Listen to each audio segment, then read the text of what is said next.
올해 저희들은 이게 성경적으로 보면 하루만 딱 정해서 추수감사제를 하는 게 아닌 것 같아요. 이스라엘 백성들은 절기를 일주일 동안 지켰기 때문에 우리도 일주일 동안 지키려고 합니다. 오늘 오후에 추수감사 축제를 성교회별로 하고, 그다음에 내일부터는 추수감사와 해피칸타타를 위한 특별 새벽 기도회, 릴레이 기도회로 기도의 축제를 갖고, 다음 주일날 11월 24일에 다시 정식으로 추수감사 예배를 1, 2, 3부 예배, 그리고 우리가 초대한 분들과 더불어서 북간도 십자가를 함께 관람하면서 해피칸타타 축제를 함께 드리고자 합니다. 여러분들 한 주일 내에 1년 동안 부어주신 하나님의 은혜와 복을 잘 세워보시고 얼마나 아름다운 황금 물결을 이루었는가 하는 것을 잘 고백하시고 내년을 더더욱 아름다운 계절로 그렇게 기획해 보시는 한 주간이 되시기를 기도드리겠습니다. 지난 주간 초반에 저는 중국에서 열린 2억 권 성경 출판 기념식에 다녀왔습니다. 제가 선교사로 일하던 애덕기금회라고 하는 기관이 있는데, 그곳에서는 1987년부터 세계 성서공회와 더불어서 애덕인쇄공사라고 하는 인쇄공장을 만들었습니다. 거기에서 이제 본격적으로 중국 성경을 편찬을 출판을 하기 시작한 거예요. 그때부터 지금까지 32년의 세월 만에 성경이 2억 권 출판되었다는 것입니다. 아마 대부분의 성경은 2억 권 중에 대부분의 성경은 중국 그리스도인들에게 보급이 됐을 겁니다. 그런데 지금은 상당히 많은 성경이 세계 각국 언어로 생산이 되고 있고, 그 성경책이 세계 각국으로 수출도 되고 그냥 무료로 보급도 되고 그런 역사를 이루고 있습니다. 제가 1993년에 이곳에 선교사로 파송이 됐는데, 그때 제가 중국 선교사로 가지만 사실 부끄러운 이야기입니다만 중국도 잘 몰랐고 중국 교회도 잘 몰랐을 때였습니다. 그때 많은 중국 선교에 관여하시던 선배 선교사들이나 이런 분들이 저한테 말씀해 준 게 있는데 참 황당한 이야기가 있었습니다. 중국에서 출판되는 성경은 다 가짜 성경이다, 그런 이야기를 많은 분들이 들려주셨어요. 그래서 가짜 성경이니까 중국 내의 성경을 믿지 말고 해외에서 인쇄된 성경을 중국으로 밀반입해야 된다, 뭐죠, 이런 이야기들을 많이 하셨습니다. 중국에서 중국 내에서 인쇄되는 성경에는 부활이라는 글자를 다 지웠다더라, 요한계시록이 없다더라, 다니엘서가 없다더라, 출애굽기가 압축됐다더라, 이런 이야기가 엄청나게 많이 듣고 갔습니다. 근데 제가 중국에 도착한 게 토요일인데 주일 아침에 중국 교회를 가서 예배를 드리면서 옆에 이렇게 보니까 그때 중국어를 다 알아들을 수는 없었지만 중국어는 볼 수는 있었는데, 보니 이게 그런 이야기들이 다 진짜로 가짜 뉴스라는 것을 하루 만에 알게 됐습니다. 가보면 금방 알게 되는 거를 그렇게 해외에서 거짓말을 하고 그렇게 선교사라는 분들이 그랬어요.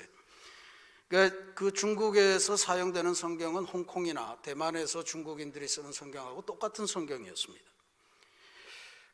그런 면에서 지금 2억 권 성경을 출판했다 하는 게 저한테는 큰 감회로 다가왔습니다. 또 하나, 제가 중국 선교사로 있으면서 동북 삼성, 연영성, 길림성, 흑룡강성 이 세 성에 있는 조선족 교회와 지도자들과 자주 만나면서 선교적인 협력을 도모했습니다. 근데 어느 조선족 교회를 가더라도 똑같은 거를 하는 게 있었어요. 이게 뭐냐면 예배 시간에 인도하시는 분이 찬송 시간이 되면 연변 찬송가 몇 장, 통일 찬송가 몇 장 하시겠습니다, 이렇게 하는 거예요. 보니까 찬송가가 두 종류가 사용이 되고 있었던 거예요. 1980년에 중국이 문화혁명 끝내고 교회가 다시 개방이 됐는데, 그때 애덕인쇄소에서 나중에 중국 안에서 이제 그 조선족들을 위해서 찬송가를 임시로 출판한 게 있는데 그게 연변 찬송가입니다. 그리고 한국 사람들이 이제 조선족 교회를 왔다 갔다 하면서 들고 갔던 예배드리던 성경 찬송을 이제 선물로 주고 오고 그 찬송을 이제 가지고 있던 사람들은 또 통일 찬송가를 쓰고, 그러니까 예배 시간마다 통일 찬송가 몇 장, 연변 찬송가 몇 장 이렇게 해야 되는 거예요. 그 너무 안타까운 일이지 않습니까? 한 예배 안에서. 그래서 제가 조선족 교회 지도자들하고 이게 지금 한국에서 해외로 가서 사는 교민이 500만이 넘었는데 모든 한국 교민들이 통일 찬송가를 쓰고 있습니다. 지금 이 찬송가는 다릅니다. 통일 찬송가를 쓰고 있는데 중국의 동포들도 통일 찬송가를 쓰는 게 좋지 않겠냐. 그랬더니 자기네들도 좋다는 거예요. 근데 여건이 안 돼서 못 쓴다는 거예요. 그래서 중국 교회 지도자들에게 또 부탁을 했습니다. 이게 한국 상황이 이러니까 한국에서 다 찍어 줄 테니까 이걸 쓰도록 하자. 그랬더니 뭐 중국 교회도 좋다고 그랬어요. 그래서 한국의 찬송가 공회하고 대한성서공회하고 협의를 한 결과 지원을 해주기로 했습니다. 그래서 1996년에 성경은 큰 글자 한글 성경, 그 다음에 찬송은 통일 찬송가, 이렇게 해서 각각 20만 권씩을 애덕인쇄 공사에서 찍어서 조선족 기독교인들에게 공급했던 추억도 되살아났습니다. 그때 찬송가를 찍을 때 문제가 됐던 게 하나 있는데, 삼천리반도 금수강산 하나님 주신 동산, 이건 중국 사람들이 이거는 우리하고는 안 맞다, 이런 얘기, 이걸 빼야 된다. 우리는 삼천리가 아니고 한 30만리 정도 되는데 쓸 수 없다. 그래서 그거를 빼놓고 가기도 그렇고 해서 거기에다가 중국 사람들이 지은 하나님 지키시는, 하나님 이끄시는 중국교회 하는 찬송을 집어넣어서 그렇게 해서 편찬을 했었습니다.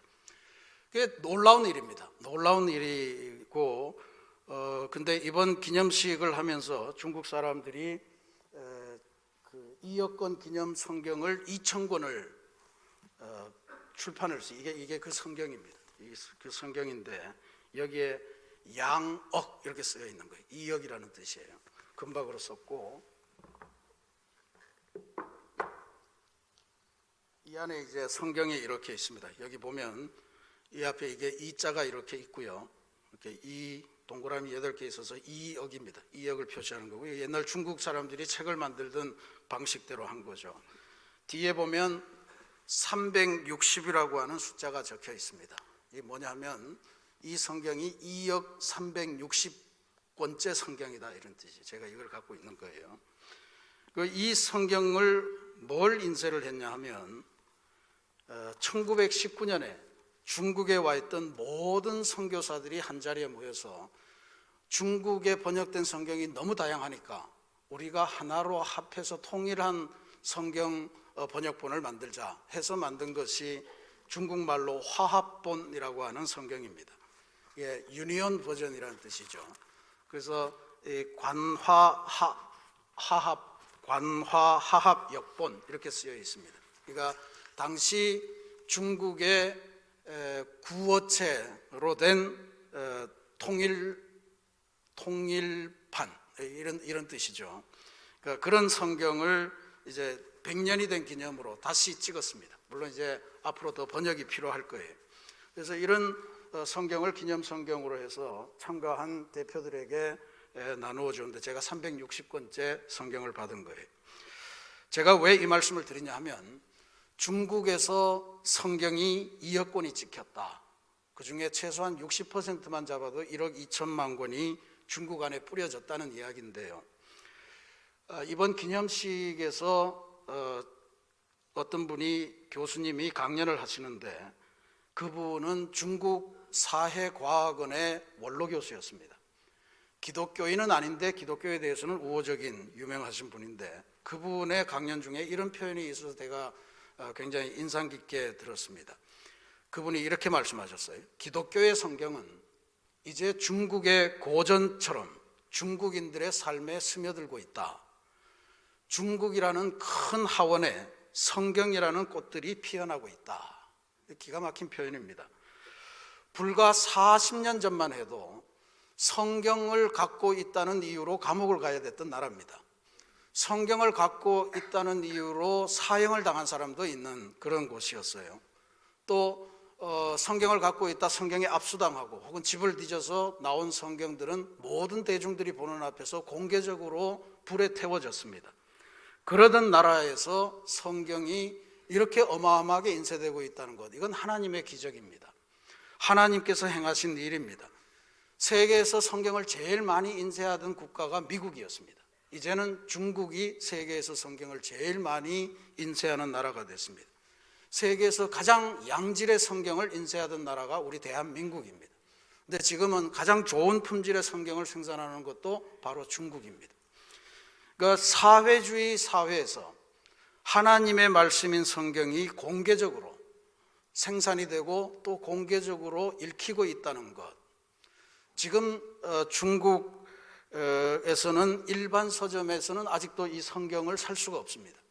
교회 안에 있는 서점을 통해서만 나갈 수 있어요. 종교 서적이기 때문에 그렇습니다. 그럼에도 불구하고 1억 권 이상이 팔려서 지금 현재 중국 사람들이 가장 많이 읽는 책 중에 하나는 성경이다라고 하는 것은 이건 놀라운 일이죠. 그러니까 저는 이걸 보면서 하나님께서 하시는 일은 우리는 사실 제가 그때 갔을 때도 이렇게 어마어마한 일이 있을 거라고는 상상도 못했었습니다.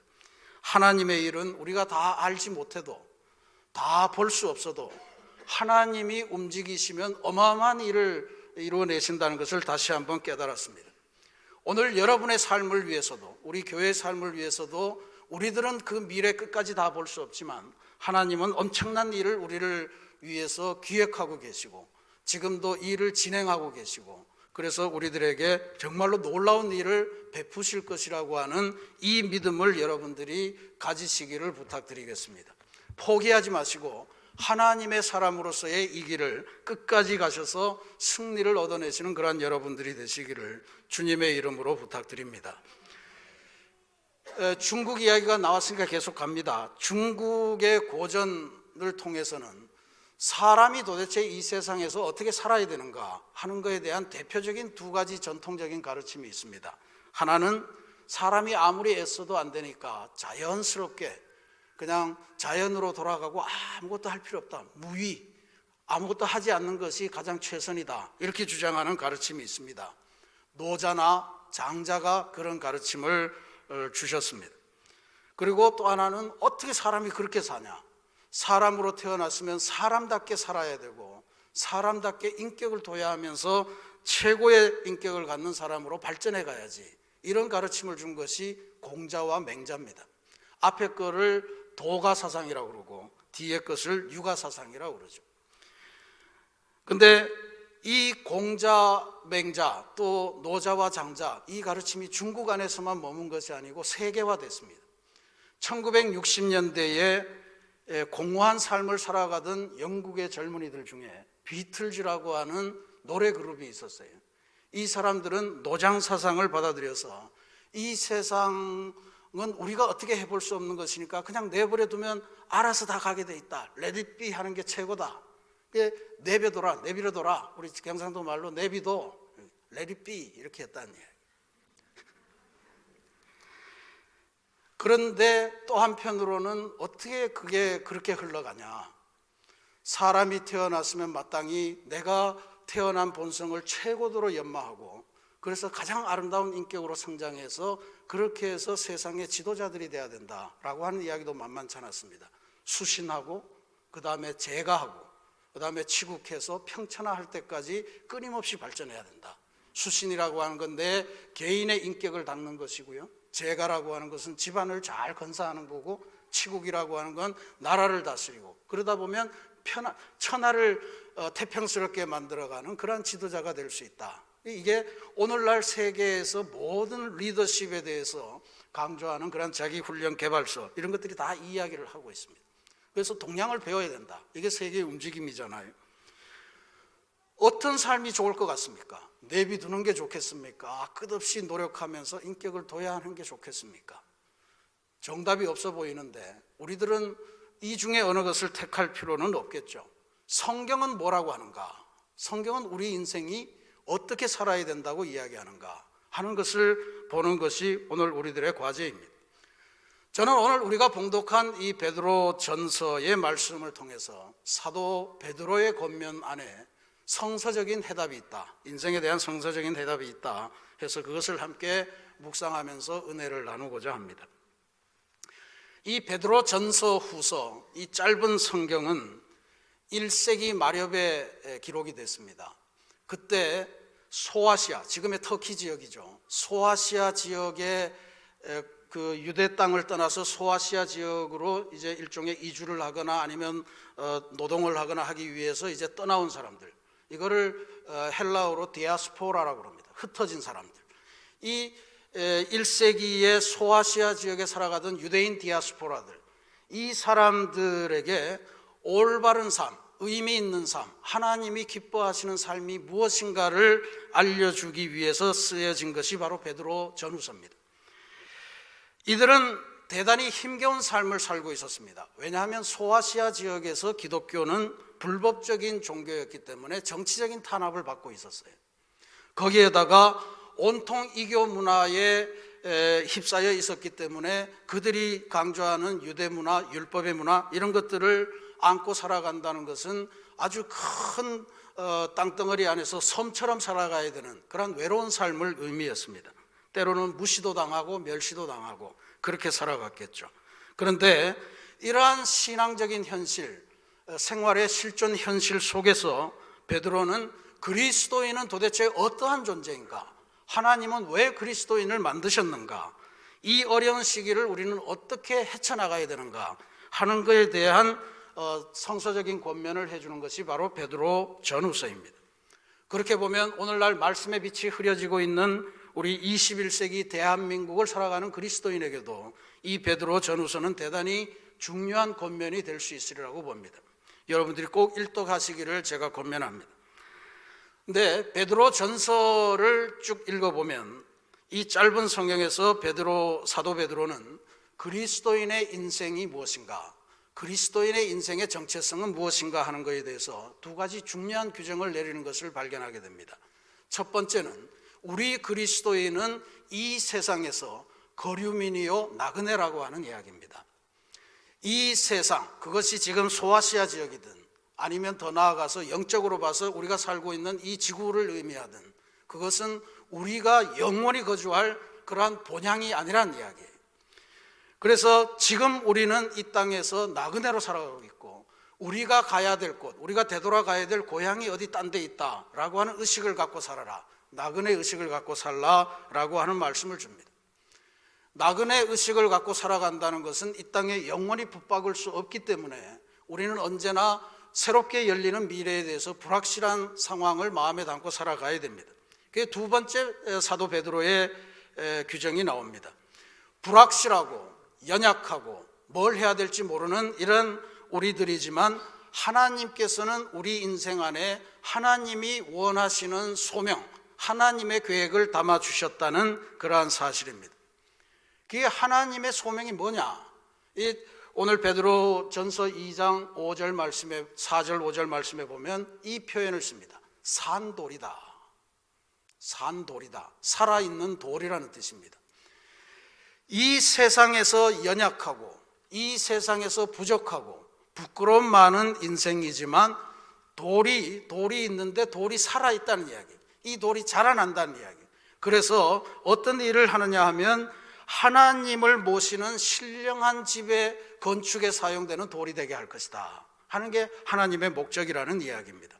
나그네로 살아가지만 우리가 살아가는 성서적인 삶, 이 삶을 통해서 하나님의 교회를 이루시겠다는 것이고 우리가 살아가는 이 삶의 족적을 통해서 하나님의 나라가 이루어지는 위대한 삶을 살게 해주신다는 것이 사도 베드로가 우리 그리스도인들의 인생을 향해서 던지는 그러한 정체성의 내용입니다.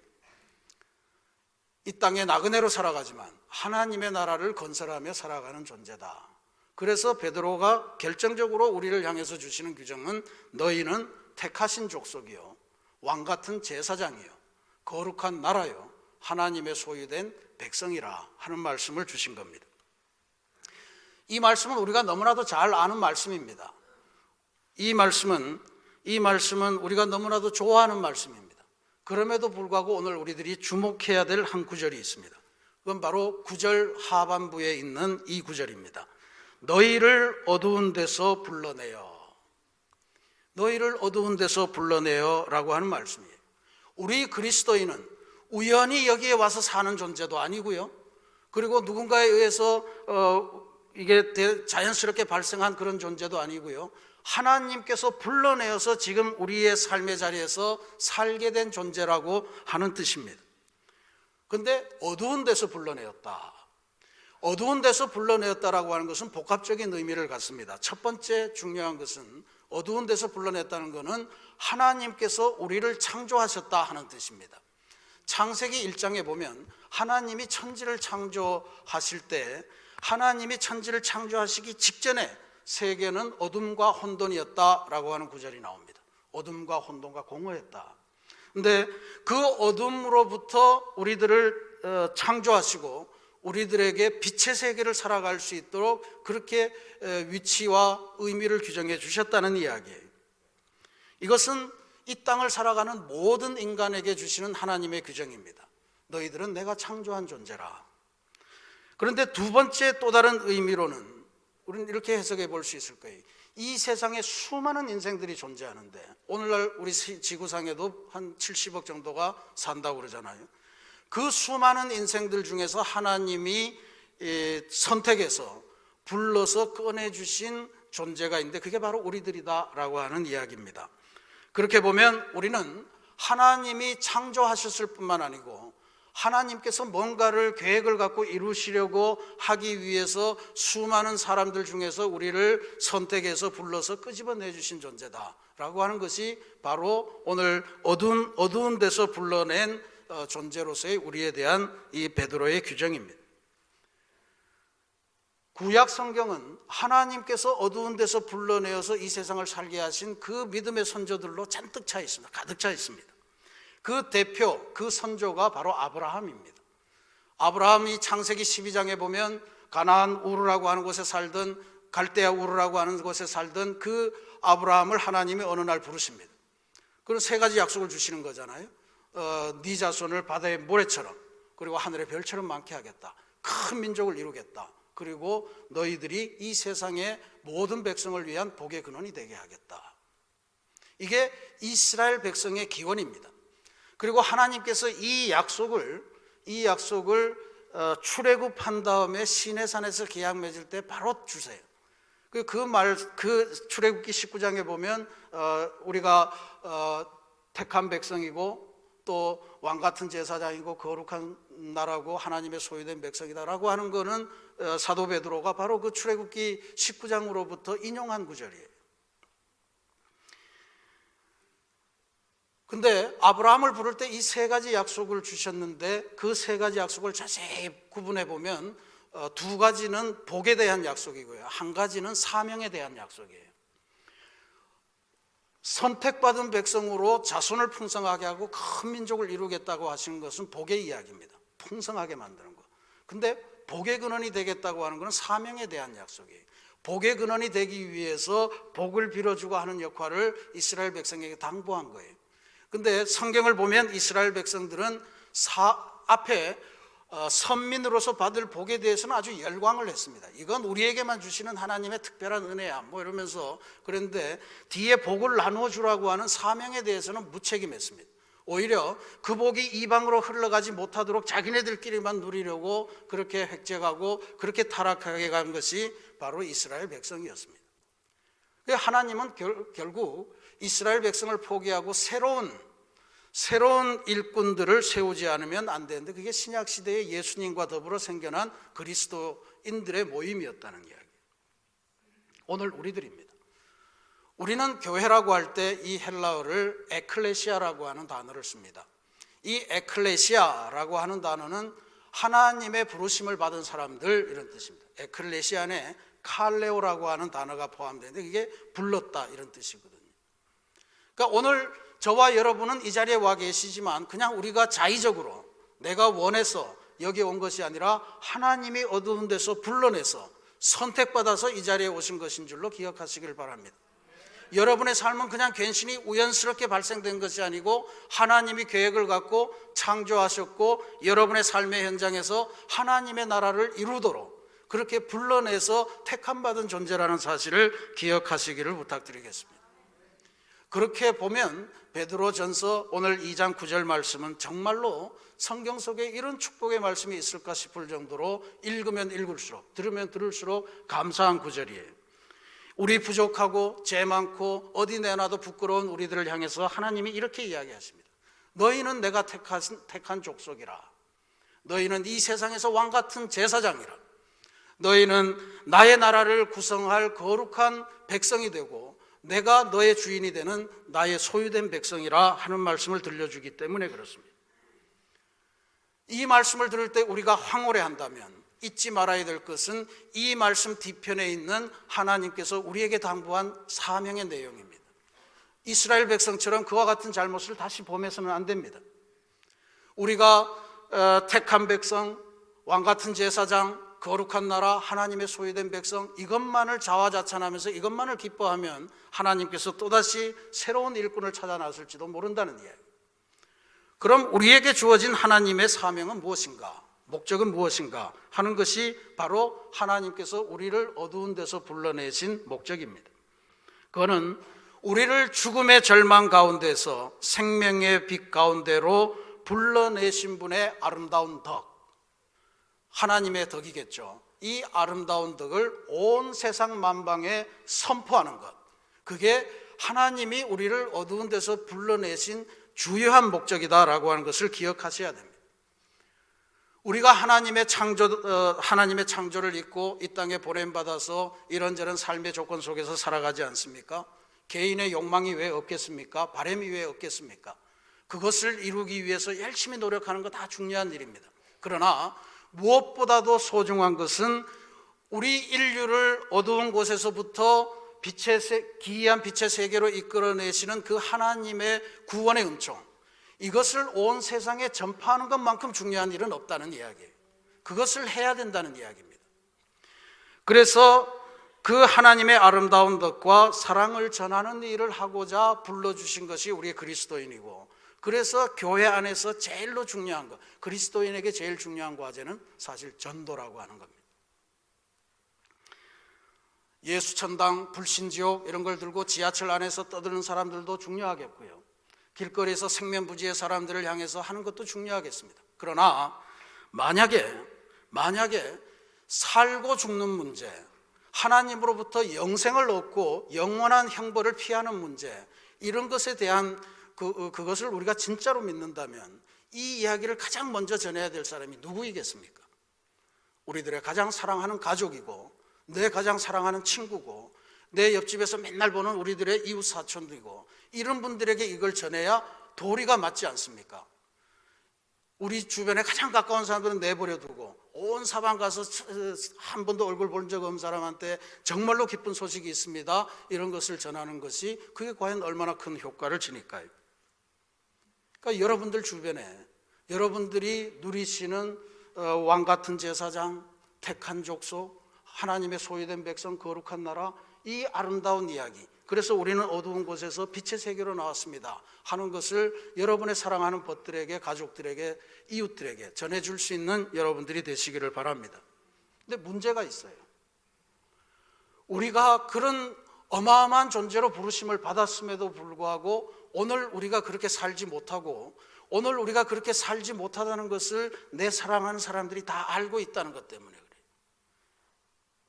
너는 예수 믿고 좀 좋은 삶을 살 줄 알았더니 살아가는 게 나하고 비슷한데 맨날 돈에 액을 보려고 맨날 그런데, 뭐 그렇다면 굳이 예수를 믿은 너하고 예수를 안 믿은 너하고 뭔 차이가 있는데 자꾸 믿으라고 그러냐, 이러고 나올 게 뻔하단 말이에요. 그래서 오늘 우리는 이 사도 베드로의 말씀을 보면서 하나님이 택한 족속으로서, 하나님이 명하신 거룩한 왕같은 제사장으로서, 하나님의 소유된 백성으로서, 하나님의 나라의 중요한 시민된 존재로서 저는 최소한 우리가 두 가지 정도는 결심하고 이제는 이렇게 살자, 그리고 이 삶을 보여주고 최소한 이 삶에 대해서 내가 완벽하게 살지는 못하지만 내 삶의 목표는 이거야 라고 제시해 줄 수 있는 두 가지 정도는 근거를 마련하자 해서 여러분에게 권면해 드릴까 합니다. 첫 번째는 내가 사는 삶의 목적은 다른 게 아니고 하나님이야. 하나님의 비전이야. 라고 하는 것을 분명히 선언해 줄 수 있기를 바랍니다. 나치 독일의 죽음의 수용소에서 살아남아서 그때 자기가 경험했던 것들을 가지고 사람의 심리를 연구한 것으로 유명해진 오스트리아의 심리학자가 있습니다. 빅터 프랭클이라고 하는 사람. 죽음의 수용소를 넘어서 뭐 이런 책으로 아주 유명해졌죠.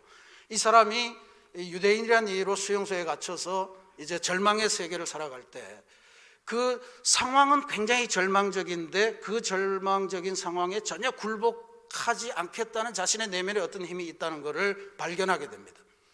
그 내면의 이 힘이 도대체 뭘까 하는 것을 보기 시작하니까 지금까지는 자기 자신이 고통받는 현실만 생각했는데 다른 사람들도 보이더라는 거예요. 그래서 그때부터 관찰을 하기 시작했다는 겁니다. 관찰을 하는데 그 관찰을 하면서 이 빅터 프랭클이 주안했던 것은 뭐냐면 세상에 그 수용소 안에서 다양한 사람들이 살 거 아니겠어요? 병든 사람, 나이 많은 사람, 건강한 사람, 젊은 사람, 뭐 다양한 사람이 사는데 어떤 사람이 죽고 어떤 사람이 살아남는가 봤더니 병 걸렸고 연약하고 나이가 많은 사람이 먼저 죽는 게 아니더라는 거예요. 젊고 건강하고 그리고 튼튼한 사람이 또 오래 사는 것도 아니라는 것을 발견하게 됐어요. 도대체 뭘까? 이 죽음의 수용소 안에서 무엇이 사람을 살게 하고 무엇이 사람을 죽게 만드나 그거를 관찰한 거예요. 그렇게 해서 공통적인 것들을 나와봤더니 뭐 이런 거였습니다. 역시 건강은 중요했습니다. 그 다음에 그 사람 삶에 활기가 있는가 이것도 중요했고요. 그 다음에 이 감옥 바깥에 그 사람이 사랑하는 가족이 있는가 하는 것도 대단히 중요한 요소로 꼽혔습니다. 사람의 지능도 대단히 중요했다. 그 다음에 어떤 상황에서도 생존의 기술이 있는가 하는 것도 중요하더라. 이런 다양한 요소를 발견해냈습니다. 그런데 나중에 총결하면서 이와 같은 요소들이 있긴 하지만 이게 근본적이지는 않더라. 모든 살아남은 사람에게서 발견하는 유일하게 근본적인 조건이 뭐냐? 그것은 내가 이 감옥을 나가서 어떠한 삶을 살 것이다 라고 하는 것을 확신하는 사람, 자기의 미래에 대한 분명한 비전을 가지고 있는 사람들이 오래 살더라는 이야기예요. 오늘 우리 믿음의 사람들은 이렇게 고백해야 될 줄로 믿어요. 오늘 우리가 이 세상에서 긍정적이고 보람 있는 삶을 사는 것은 우리의 욕망을 이루는 것이 아니요, 하나님의 비전을 이루고 하나님의 그 비전이 나를 통해서 이루어질 것이라고 하는 그 확신이 오늘 우리를 이 세상에서 자신만만하게 살아가게 한다라고 하는 이 사실을 우리가 확인해야 될 줄로 믿습니다. 살아서 내가 이룰 하나님의 사명이 있다는 것, 그리고 그것은 하나님께서 내게 힘 주셔서 이루어 주실 것이라고 하는 것, 이것이 있으면 우리는 이 땅에서 당당하게 그리고 행복하게 건강하게 살 수 있다는 이야기입니다. 두 번째는 우리가 하나님의 택한 백성이요, 왕같은 제사장이요, 하나님의 소유된 백성으로서 이 세상을 살아갈 때 최소한 이것만은 분명히 하면 좋을 것 같아요. 물질에 대한 우리들의 입장입니다. 돈에 대한 우리들의 입장을 말하는 겁니다. 우리나라의 대표적인 석학인 이어령 교수님을 다 아실 겁니다. 이분은 70살이 넘어서 예수를 믿기 시작했고 세례를 받고 기독교인이 되었습니다. 기독교인이 되고 나서 이분이 여러 가지 책을 썼는데 그 중에 대표적인 것이 지성에서 영성으로라고 하는 책입니다. 제목만 보면 뭔지 다 알 것 같아요. 평생 70평생을 지성으로 살아왔잖아요.